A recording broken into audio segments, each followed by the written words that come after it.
All right, gang. So we're going to continue on with 5K training, right? How to run a faster 5K. Today we're talking about sub 18 minutes, okay? We started at sub 22. We've already done sub 21, 20, and 19.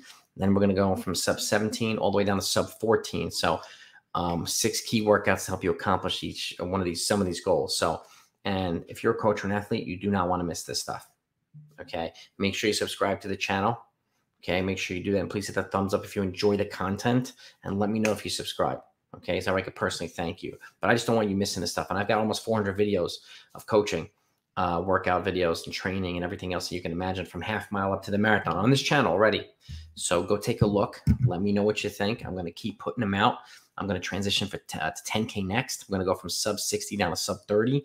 Then we're going to move to the half marathon and the marathon. 6 key workouts to help you get to key levels. And I've used these workouts on athletes for the past 2 decades with success.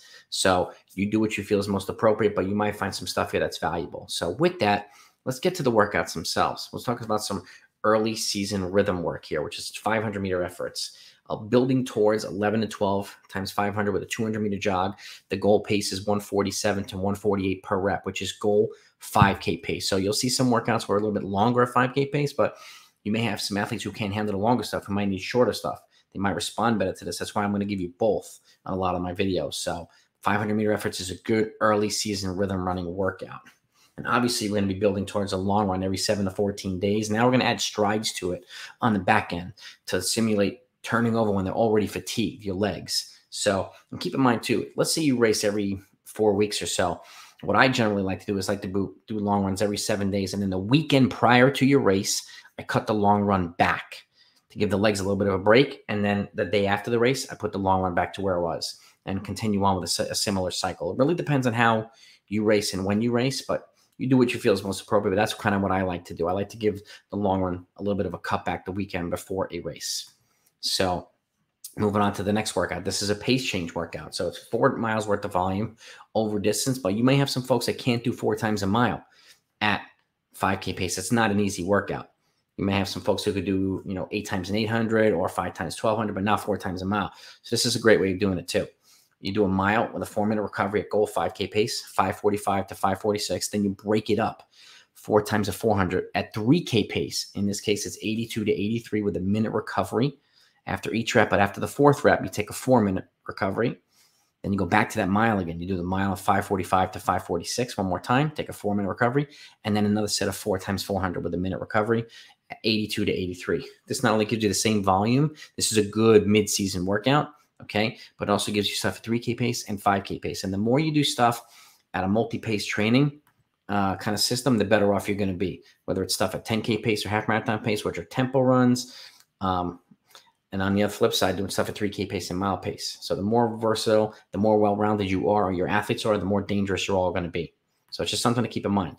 Okay, next up, that 20 to 25-minute tempo run, okay? I've talked about 20 minutes for most of them, but now we can kind of build up to 20 to 25 minutes. And keep in mind, some of my other videos, I showed how to build the tempo in pieces. If you haven't done tempos at all, go take a look at that video.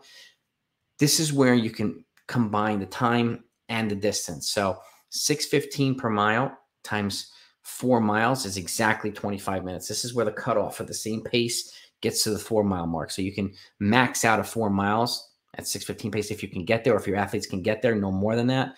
Otherwise, if you can only run 6:20s, you run 6:20s. But this is the goal, building towards 20 to 25 minutes over time at 6:15 to 6:20 per mile, which is right on your pace, which is about 30 seconds per mile slower than 5:46 per mile, which is the goal pace to run for a sub 18-minute 5K. So about 30, 35 seconds slower per mile. All right. Next up, 1,200-meter efforts. I'm giving you 2 options. Say an early season workout is 4 to 5 times a 1,200 with a 230 recovery at 418 to 420 per rep. That's 5K pace. So you're building towards these reps. Okay. Now transitioning over, 4 times a 1,200, no more than 400, no more than 1,200, but the rest is 3 minutes because you're doing them at 3K pace. This is a more intense workout. This is a good early season to mid-season workout, even a late season workout if you really want to sharpen things up. But now you're doing them at 409 to 410 per rep. So you have 2 different options. You might have some athletes who benefit from the 5K pace. You might have some athletes who need a little bit more hard, aggressive running to get used to faster paces and races. That's what the 3K pace stuff is. But you have 2 options there. And lastly, This is a really good workout, okay? This is a good mid-season workout when you start transitioning from slower pace stuff to faster pace stuff. This is 2 sets of 4 times an 800. I do this with a lot of my athletes. Your first set is at threshold pace, which for here is 305 to 302 per rep. You take a 1-minute recovery, okay? After you do your first set, you take an 800-meter jog, nice and easy. You take about 5 to 6 seconds recovery, 5 to 6 minutes recovery. And then in the second set, you do 4 of them at 5K pace. Okay, 5K race pace, which is 252 to 248. So you get 8 total 800-meter efforts, but half of it's at threshold pace. The other half is at 5K pace, goal 5K pace, or slightly faster. So you're transitioning from medium pace, threshold pace to race pace. So this is a good over distance workout, but it's also a good way of transitioning mid-season so that you can focus on really, really race pace stuff late season or fast in the race pace stuff. This helps to assure you that you're not doing too much of something too soon, because the last thing you want to do is peak 5 to 6 weeks early, okay, before the goal race. So these types of workouts are great mid-season workouts to help you accomplish your goal.